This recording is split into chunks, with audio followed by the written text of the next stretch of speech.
স্পেনে একদিনে প্রায় 50,000 অভিবাসীর অনুপ্রবেশ, ভেঙে পড়েছে সীমান্ত নিরাপত্তা ব্যবস্থা, সমুদ্রে ডুবে নিহত 19। হামাসকে নিরস্ত্রীকরণের শান্তি চুক্তি পর্যায়ক্রমে প্রত্যাহার করা হবে ইসরায়েলি সেনা, তেল আবিব শর্ত মানলেই বাস্তবায়ন। এবং ভারতে বসে রাজনীতির অনুমতি নেই শেখ হাসিনার, স্পষ্ট বার্তা বিজেপি সরকারের, ফেরত পাঠাতে বাংলাদেশের অনুরোধ খতিয়ে দেখা হচ্ছে। স্বাগত গ্লোবাল টাইমে। বিশ্বের নানা প্রান্তের খবর নিয়ে আপনাদের সাথে আছি আমি সোহাগ বক্স। দেখছিলেন শিরোনামগুলো, এবারে পুরো খবর। 24 ঘন্টায় মরক্কো থেকে স্পেনের উত্তর আফ্রিকান ভূখণ্ড সেউতায় ঢুকেছেন অন্তত 49,000 অভিবাসী। আকস্মিক এই জনস্রোত সামাল দিতে চরম হিমশিম খাচ্ছে স্থানীয় প্রশাসন।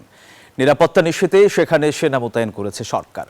বিপজ্জনক এই পথ পাড়ি দিতে গিয়ে সাগরে ডুবে প্রাণ হারিয়েছেন অন্তত 19 জন।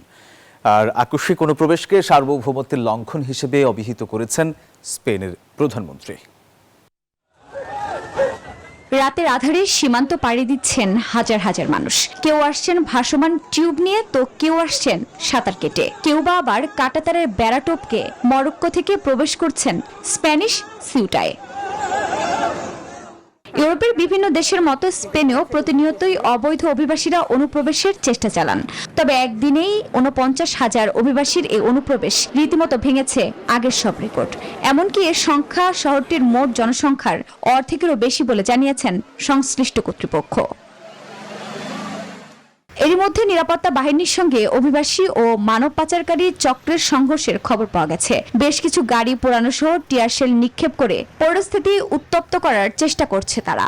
নিরাপত্তা বাহিনী পরিস্থিতি নিয়ন্ত্রণে আনার চেষ্টা করছে, তবে পুরোপুরি ভেঙে পড়েছে শহরটির খাদ্য, চিকিৎসা এবং নিরাপত্তা ব্যবস্থা। আমরা যা করছিলাম তা মোটেও ভালো না, আর এতে মজাও নেই। তার উপর এখানে মানুষ মারা যাচ্ছে। গতকাল দুপুরে খাওয়ার পর থেকে আমি কিছুই খাইনি। এদিকে অবৈধ এই অভিবাসনকে ইউরোপের সীমান্ত নিরাপত্তার জন্য বড় হুমকি হিসেবে দেখছে প্রতিবেশী দেশগুলো। একে দেশটির সার্বভৌমত্বের লঙ্ঘন ও আক্রমণ হিসেবে অভিহিত করেছেন প্রধানমন্ত্রী পেদ্রো সানচেজ। এদিকে সংকট নিয়ে মরক্কোর সঙ্গে যোগাযোগ করা হচ্ছে বলে জানান ইউরোপীয় ইউনিয়নের president Ursula von der Leyen. Afrin Mou, news 24। গাজায় স্বাধীনতাকামী সংগঠন হামাসকে সম্পূর্ণ নিরস্ত্রীকরণের একটি ঐতিহাসিক চুক্তিতে পৌঁছার ঘোষণা দিয়েছেন মার্কিন president Donald Trump. Board of পিসের অধীনে এই পরিকল্পনার আওতায় গাজা থেকে পর্যায়ক্রমে ইসরায়েলি সেনা প্রত্যাহার করা হবে। আর এই শান্তি চুক্তিতে এরই মধ্যে সম্মত হয়েছে হামাস। চুক্তির পূর্ণ বাস্তবায়নে মিশরের কায়রোতে খুব শিগগিরই মধ্যস্থতাকারী দেশগুলোর একটি গুরুত্বপূর্ণ বহুজাতিক বৈঠক অনুষ্ঠিত হতে যাচ্ছে, যা তৈরি করবে ফিলিস্তিন পুনর্গঠনের পথ। মধ্যপ্রাচ্যের যুদ্ধবিধ্বস্ত প্রান্তরে এবার শান্তির সুবাতাসের আভাস। অবরুদ্ধ গাজায় সংঘাত থামাতে এক যুগান্তকারী চুক্তিতে পৌঁছেছে ডোনাল্ড ট্রাম্পের বোর্ড অব পিস। মার্কিন প্রেসিডেন্টের ঘোষণা অনুযায়ী হামাস সহ সব স্বাধীনতাকামী সংগঠনকে পুরোপুরি নিরস্ত্র করার পাশাপাশি উপত্যকাটি থেকে ধাপে ধাপে বিদায় নেবে ইসরায়েলি বাহিনী। ধ্বংসস্তূপের বুকে নতুন ভোরের আশায় ঐতিহাসিক এই চুক্তিতে এরই মধ্যে আনুষ্ঠানিক সম্মতি জানিয়েছে হামাস। আন্তর্জাতিক বাহিনীর কাছে নিজেদের অস্ত্র হস্তান্তরের এই যুগান্তকারী সিদ্ধান্ত গাজার অবরুদ্ধ জীবনে এক নতুন সূচনার প্রবল প্রতিশ্রুতি দিচ্ছে। তবে কাগজে কলমের চুক্তির চেয়ে মাঠ পর্যায়ের বাস্তবায়নকে সবচেয়ে বেশি গুরুত্ব দিচ্ছে বোর্ড অব পিস। বোর্ডের প্রতিনিধি নিকোল স্লানদেভ কড়া সতর্ক বার্তায় জানিয়েছেন, নিরস্ত্রীকরণের প্রতিটি পদক্ষেপের সঙ্গে পাল্লা দিয়ে ইসরায়েলি সেনা প্রত্যাহার নিশ্চিত করতে হবে। আমাদের সামনে রয়েছে ফিলিস্তিনিদের দ্বারা শাসিত এবং ইসরায়েলের সাথে শান্তিতে থাকা একটি পুনর্নির্মিত গাজা, সেই সাথে ইসরায়েল ফিলিস্তিনি সংঘাতের একটি অর্থপূর্ণ সমাধানের রাজনৈতিক দিগন্ত। যুদ্ধবিরতি ও গাজা পুনর্গঠনের এই বিশাল কর্মযজ্ঞকে বাস্তবে রূপ দিতেই শিগগিরই মিশরের কায়রোতে বসছে বহুজাতিক বৈঠক। সেখানে এই রোডম্যাপের শর্তগুলো নিখুঁতভাবে পালনের নিশ্চয়তা খুঁজবেন যুক্তরাষ্ট্র, কাতার ও তুরস্কের মধ্যস্থতাকারীরা। Desk report, news 24। যুক্তরাষ্ট্রের হামলার জবাবে এবার কুয়েত, বাহরাইন ও জর্ডানের মার্কিন সামরিক ঘাঁটিতে পাল্টা হামলা চালিয়েছে ইরানের বিপ্লবী গার্ড বাহিনী আইআরজিসি। আইআরজিসি জানিয়েছে, তাদের হামলায় কুয়েতের মার্কিন ঘাঁটিতে 2টি ড্রোন হ্যাঙ্গার ও একটি জ্বালানি ডিপো পুরোপুরি ধ্বংস হয়েছে। এছাড়া জর্ডানের ঘাঁটিতে হামলায় ধ্বংস করা হয়েছে 3টি F-35 যুদ্ধ বিমান। এর আগে ইরানের কেশম দ্বীপে যুক্তরাষ্ট্রের বোমা হামলায় 2 বছরের শিশুসহ এক দম্পতির মৃত্যু হয়। আহত হয় আরও 2 শিশু। এছাড়া জানজানে মার্কিন হামলায় প্রাণ হারান 3 আইআরজিসি সদস্য। কিশ দ্বীপ, বুশেহর ও খুজেস্তানের 4টি স্থানেও ঘটে বিস্ফোরণের ঘটনা।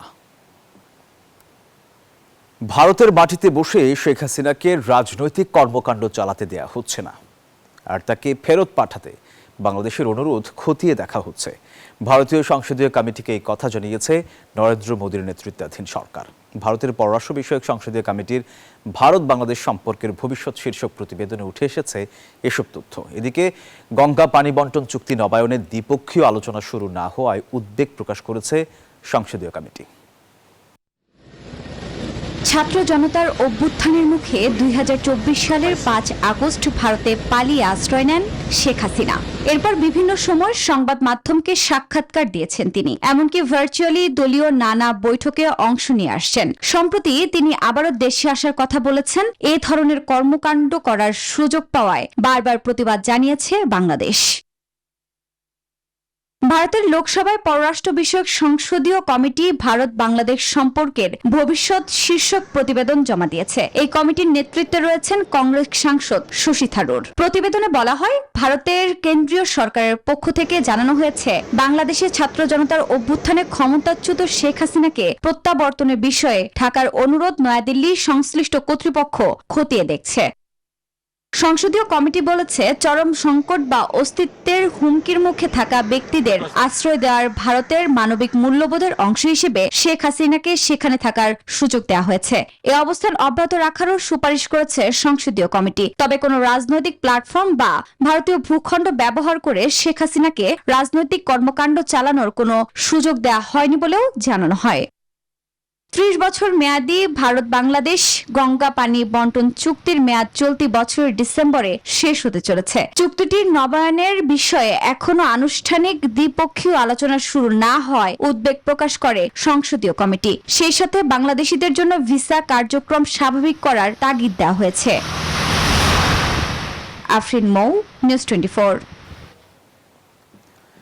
দ্বিখণ্ডিত বইকে কেন্দ্র করে কলকাতা ছাড়ার 2 দশক পর দিল্লি থেকে ফিরেছেন তসলিমা নাসরিন। স্থানীয় সময় শুক্রবার তাকে বহনকারী ফ্লাইটটি কলকাতার নেতাজি সুভাষচন্দ্র বসু আন্তর্জাতিক বিমানবন্দরে অবতরণ করে। 2007 সালে আত্মজীবনীকে কেন্দ্র করে হওয়া বিক্ষোভের পর থেকে এটি কলকাতায় তার প্রথম প্রকাশ্য উপস্থিতি। এর আগে 2003 সালে ধর্মীয় অনুভূতিতে আঘাত দেওয়ার অভিযোগে তার বইটি নিষিদ্ধ করা হয়। দীর্ঘমেয়াদী আবাসন অনুমতি নিয়ে বর্তমানে দিল্লিতে বসবাসরত এই লেখিকা শনিবার রবীন্দ্র সদনে একটি অনুষ্ঠানে যোগ দেবেন।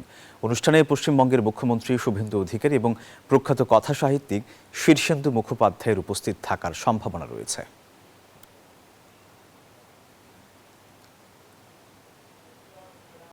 পাকিস্তানের ব্রড পিক পর্বতে ভয়াবহ তুষার ধসে বিশ্ববিখ্যাত নেপালি পর্বতারোহী নির্মল নিমসপুরজাও সহ নিখোঁজ হয়েছেন 10 পর্বতারোহী। স্থানীয় সময় বৃহস্পতিবার দুপুরের দিকে 8047 মিটার উচ্চতার এই পর্বত শৃঙ্গে তুষার ধসের পর দলটির সঙ্গে আর কোনো যোগাযোগ স্থাপন করা সম্ভব হয়নি। নিখোঁজদের উদ্ধারে স্থানীয় প্রশাসন ও পর্বতারোহণ সংশ্লিষ্ট সংস্থাগুলো কাজ শুরু করেছে। তবে দুর্গম এলাকা এবং প্রতিকূল আবহাওয়ার কারণে উদ্ধার অভিযান পরিচালনায় জটিলতা তৈরি হয়েছে। নিখোঁজ দলটিতে নেপালের 5 জন সদস্য ছাড়াও যুক্তরাষ্ট্র, চীন ও ওমানের 1 জন করে পর্বতারোহী রয়েছেন। দর্শকের এই ছিল নিউজ 24 গ্লোবাল টাইমে। ধন্যবাদ সবাইকে।